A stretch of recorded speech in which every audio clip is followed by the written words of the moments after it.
What's going on, guys? Mikkel here, and today I wanted to do a quick update on the state of the stock market. I haven't done a video like this in a little bit, but there's been a lot of fear in the market, and I want to get into why I think right now could be a good time to start paying attention to stocks. If you guys enjoyed this video, make sure you like it down below, comment down what you think, and subscribe to the channel. It really helps me out so much.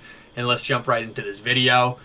Typically videos like this don't do as well as my other videos on different cryptocurrencies, but I want this channel to keep stocks in mind when focusing on overall investment journey.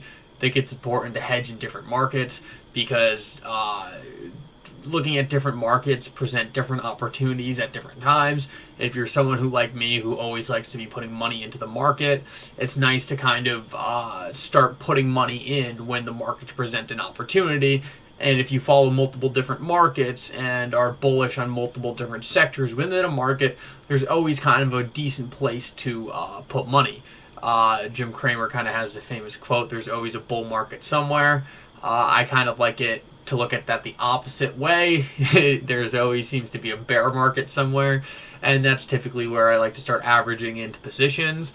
And let's jump right into this, because right now I think we're seeing a pretty decent sized bear market in the stock market, specifically growth stocks. If we look right here at the Fear and Greed Index, we're looking at a fear grade of 27 out of 100.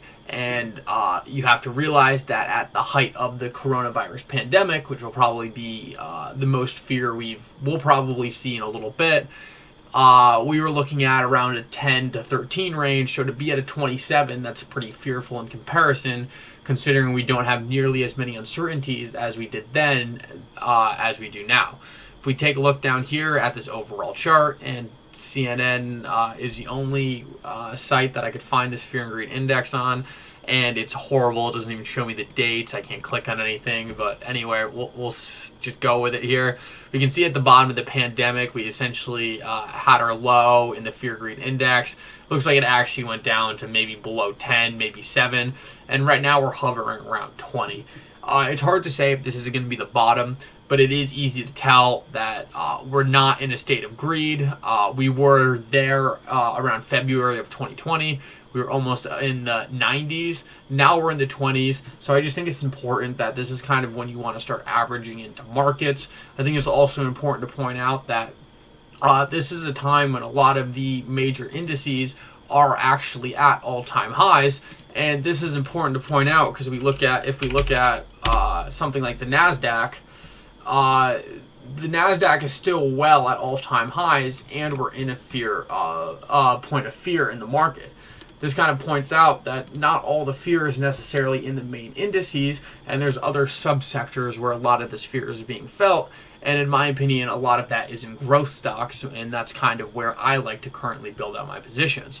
So now let's get into a few of those stocks. This is what I'm watching. These are companies that I will continue to average into the lower they go. And I really like them for the long term. I really plan on building this portfolio out really for 2025, 2030. These are the stocks I'm accumulating right now, and that I will continue to accumulate the lower they go. The first one's Palantir stock. This stock actually has recently popped 13% after hours, but is down, was down today almost 40% since its all-time highs. For those of you who don't know, Palantir is really an artificial intelligence company. A lot of people call it a data company, but they go out of their way to really say they're really not a data company. They help companies use their own data to process it. They don't actually store any of that data, and that's important because it really gets them out of a lot of the issues that come with centralizing large data storage. They really just help companies utilize their own data and make split-second decisions on how to best use that data. Also, guys, if you see any of these stocks and you want to learn more about them, make sure you check them out on my channel. I'm pretty sure I've done a video on almost every single one of these companies at one point, and I will be updating them in the future. but typically with stocks, new information usually comes out on a quarterly basis, so it's hard to do too many updates on these companies without getting repetitive, but I will keep covering these in the future on an individual basis. So Palantir is down essentially 39%. It's popped up after hours on the news that they actually just secured a contract with the Army worth $8.23 million. This is pretty insane because the contracts Palantir is landing right now are absolutely massive. They're working with top tier agencies like U.S. intelligence agencies, the Army, all kinds of different massive government healthcare industries, and they've really dominated the national government sectors, and they're soon going to start expanding into commercial sectors. I think this is pretty important because it really validated their technology early on, and as they go expand into the commercial sector, most of the people doing deals with them are already going to realize that they have top tier technologies because of the government contracts they already landed, and I think this will help them expand very quickly into the commercial sector. The price range I like Palantir at is I really like it anywhere under $20. I've been building this one slowly just because it's really hard to tell what the stock's going to do. It's pretty highly valued at the moment, but that doesn't mean it won't stay highly valued and continue to get more overvalued. We've seen that like with stocks like Tesla, and they never really came back down. I was lucky enough to get a position in Tesla early because I didn't really care too much about what people said. I kind of just had the mentality that I'd keep buying no matter what happened because I like the company a lot. That's the same thing here with Palantir. If it was to drop back down to the $15 range, I'd really be adding aggressively. For now I just add slowly to see where it goes. It's tough to say what's going to happen in this one, but I do love the company, and I will continue to add it long term. A company with, I think, a little more of a undervalued status, but also one that I like a lot, is Teledoc. Teledoc is really leading the technology healthcare space with you know what Teledoc does. They essentially allow you to meet with a doctor on your phone. And yeah, this really blew up during the coronavirus pandemic, but I think it's a trend that's really going to stick around for a while. One of the biggest things that people don't understand with Teledoc is people who are very healthy, who don't go to the doctors that much. It's very easy to not see the value as easily, because if you only go to the doctor once a year, and if that, then you're like, oh, well, I just go to the doctor, so it's not a big deal to go once a year. But a lot of people who have chronic conditions, going to the doctor is a much more frequent thing, and it's really it really takes up a lot of time to always be going to the doctor, to be going multiple times a week, and that's where something like Teledoc really comes into play. It's going to be massive for chronic illnesses, and as they're able to continue to take more market share, doctors are going to find it more and more convenient to be able to handle appointments online, over the phone, and I think that's where a large degree of the healthcare industry is really going to shift. Technology has a way of disrupting industries, even when people think it's improbable, and the healthcare industry is absolutely massive. At only a $20 billion market cap, I think Teledoc has a lot of room to grow, and I think the coronavirus only helped increase their overall market share of a growing industry. I think one interesting thing to notice is when most companies were at their coronavirus lows, Teledoc had rallied up to $127. Makes you wonder who was kind of front running this and saw this early. But now Teledoc is actually below its coronavirus lows, and I mean, this is an event that really bolstered what Teledoc does and is going to have long-lasting significant changes on how people view Teledoc. I think it probably boosted Teledoc's adoption by 5 to 10 years, but if you look at the stock price, it's really only up 26% from what it was before coronavirus. I think Teledoc is probably pretty massively undervalued, and I kind of like the position you're getting it from right here.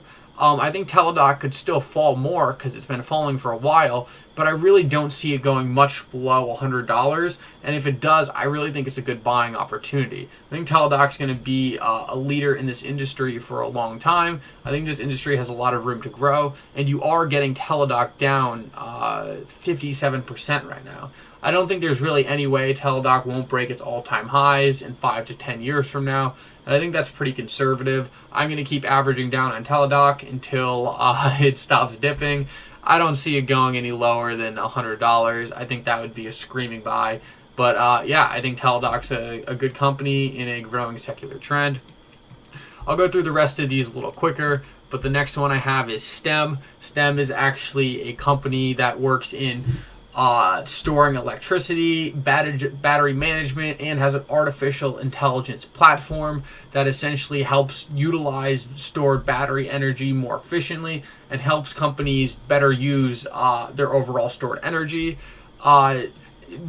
This administration has made it clear that they're looking to bring clean energy into the mainstream. I think this is going to be a great secular play. And as the country continues to invest more and more in green energy, I think STEM is going to benefit greatly from a growing market.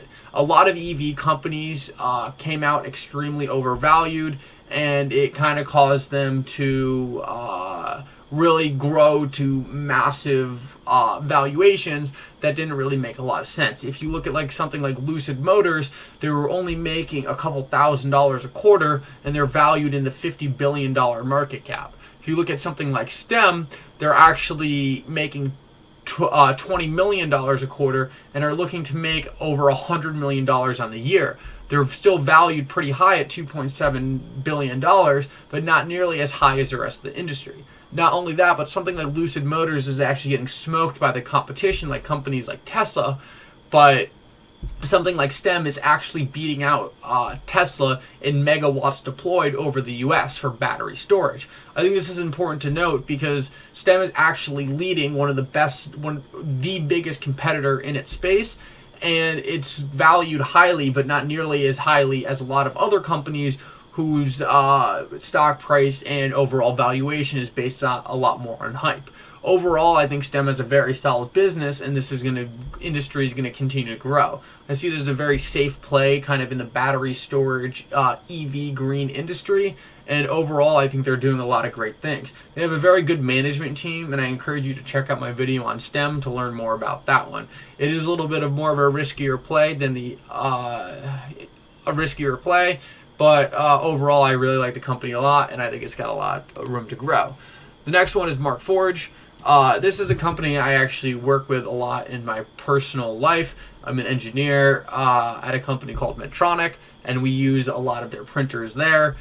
They really overall have great, easy-to-use printers, great software, and I just think it's a great play in the 3D printing industry. It's a company I'm pretty close to, so I feel like it's a company that I'm very willing to average into and build a large position in, because it's a company that I'm able to have my hands on every day and see the success.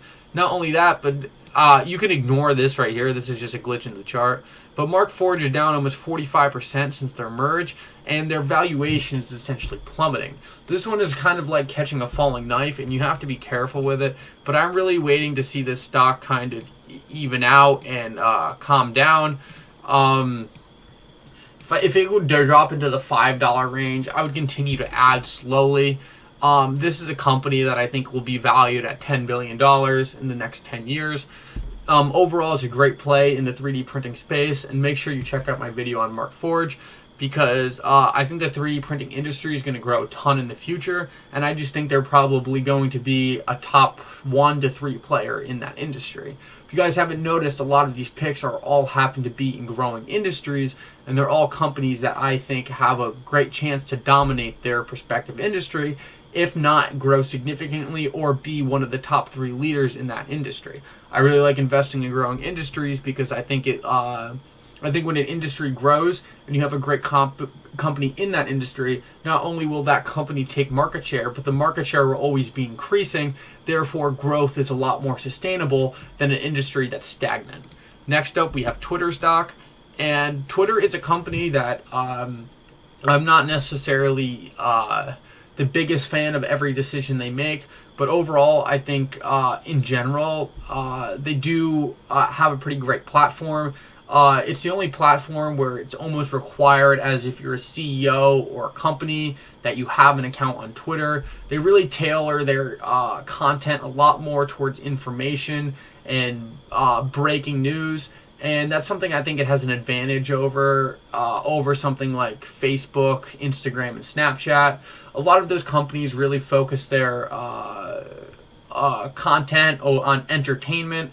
And I think while that has value and arguably has more value, I do think you get in a lot more trouble with regulators, and we've kind of seen that over the years. Something like Twitter has pretty legitimate utility, and I think it's almost necessary for large industry to communicate to people in general. Not only that, but Twitter recently has adopted Bitcoin and cryptocurrency, and overall I think it shows an overall willingness for Twitter to kind of look at new avenues and see how they can make their platform better. And overall, I just think these are great things for Twitter to be doing. I also want to point out that I currently follow a ton of people on Twitter. I'm on Twitter 24/7, and it's really where I hear about a lot of breaking news, things you wouldn't hear about other places. It's really a form of decentralized media, and for someone like me who covers a lot of these stocks and cryptocurrencies all the time, you would never find the information I find anywhere else, and that's really why I think Twitter's pretty cool. It allows you to essentially get your news from anyone you want rather than having to rely on the mainstream. The other reason I do love Twitter, and this is one of the most important things, is that if you actually look at the Twitter chart, if you go all the way back to 2013, I mean, technically the stock is down. And Twitter's a company that I think has been very misunderstood by most of Wall Street and big hedge funds. And while it has rallied significantly since then, you can't really deny the fact that it's still down over the course of the past 6 years.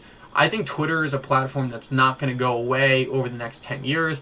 And I think the more and more it sticks around, and the more and more massive companies move towards Twitter, the more and more its utility will become very obvious. And Twitter is a company I really like. It has it's a market cap of 4.7 billion and has revenue of 1.2 billion. If you look at something like Snapchat, it has a market cap of 116 billion and producing less revenue than Twitter on an average quarter.